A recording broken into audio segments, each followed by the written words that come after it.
Hi, you guys. I'm going to keep this video pretty short, but I feel like I have to do it.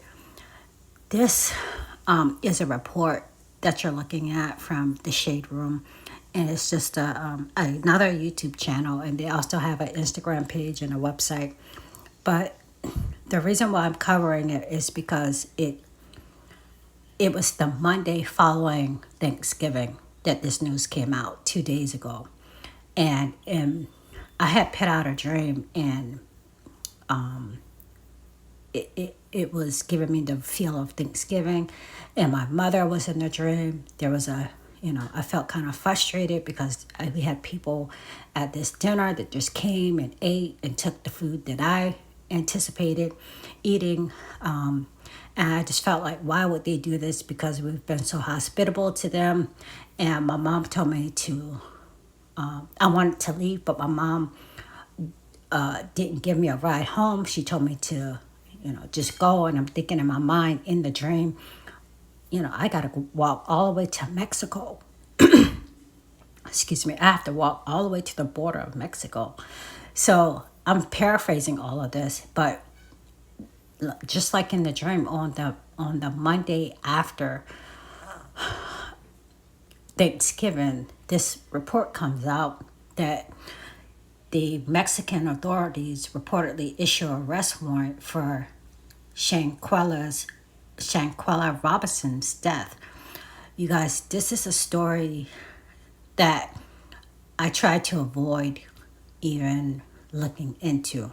But the last time that my attention was drawn to a particular crime or a sort of injustice, this is the third time from a dream. It shows me that the Lord is concerned about it, or it's something that the Lord is concerned about. Okay, or He wants me to pay attention to it. And like I said, this is the third. So this girl, I'm gonna leave the links below because I really this type of stuff is sickening to me. But again, the first crime was the first dream was, and it's here on my channel. I went through it as I got updates, but the first crime was the rideshare crime. A guy that was messing with a little girl, and the Lord used my son in a dream to point me to that particular perpetrator that was on the news the following day after I had the dream. And then that kind of made me say to my friends, hey, watch out. Make sure your kids are riding with someone, or you have their location if they're doing rideshare.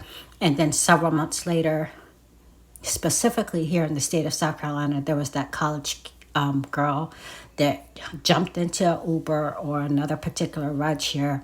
She got killed, and that particular case specifically changed the whole industry to where rideshare, they now have to display their that they are a rideshare car. Okay, she thought it was a rideshare car, and it wasn't. Okay, so now we have the little neon signs and stuff for Uber and Lyft and signs and this and that. Okay, so that whole dream and the two instances after it changed the whole industry. Okay, this is why I'm bringing it to you, because it hit me yesterday. As much as I do not want to come, this stuff is sickening to me. I'm hypersensitive to it. But if the Lord draws my attention to it, I want to address it. And we'll see where it goes. I don't know what He's going to do with this particular, what He's going to show afterwards. But this girl, she went to Kabul. I'm going to summarize it, and I'll end it in this video. She went to Mexico, and she was doing a birthday celebration, and she took these so-called friends with her.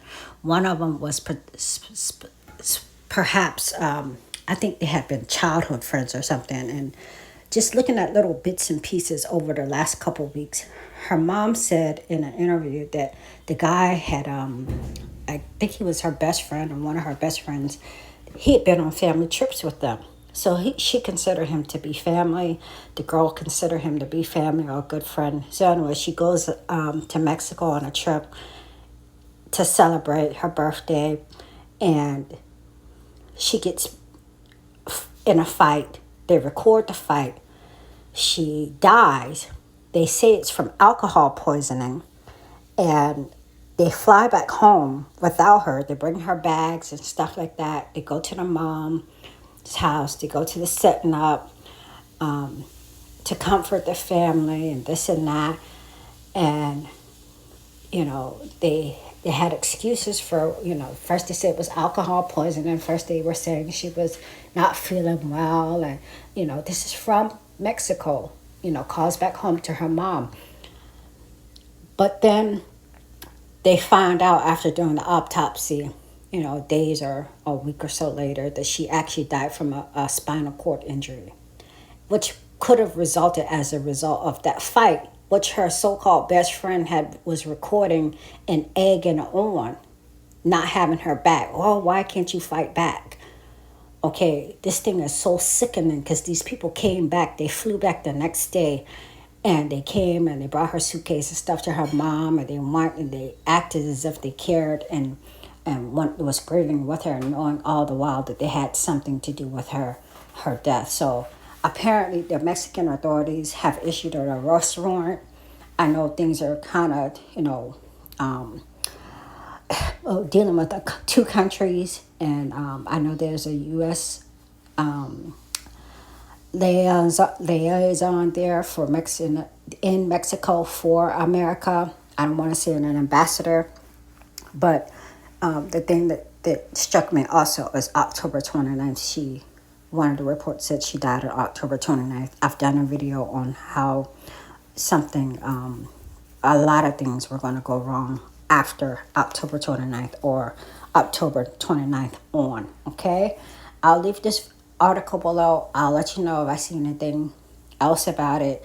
It's very sickening to me. I watched one of the videos and it took me till today to do this, okay? I love you guys. I'll talk with you later.